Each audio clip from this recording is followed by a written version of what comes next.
Hello, કેમ છો બધા? હું ભૂમિ દરજી.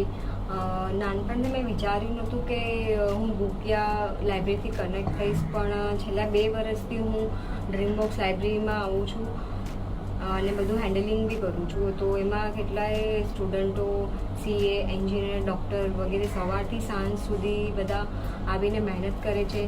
જો તમે કોઈને ઓળખતા હો તો એમને ઘરે ભણાતું ન હોય તો સારું એન્વાયરમેન્ટ જોતું હોય તો તમે જરૂર એને રેકમેન્ડ કરજો. આ તો થઈ જે ભણવા આવે છે લોકોની વાતો. હવે આપણે કરીએ બુક્સની વાતો. અમારા ત્યાં 4 વર્ષથી લઈને 60 વર્ષ સુધીના લોકો બુકની મેમ્બરશિપ લઈને બુકોનું વાંચન કરવા આવે છે. આવા અમારા ત્યાં 100 થી 150 છોકરાઓ આવે છે જે લોકોએ બુક્સની મેમ્બરશિપ લીધી છે. તો તમે તો આવો જ અને તમારા ફેમિલી યા ફ્રેન્ડ્સને લઈને બુક મેમ્બરશિપ લઈને બુક વાંચવાનું શરૂ કરો. Thank you.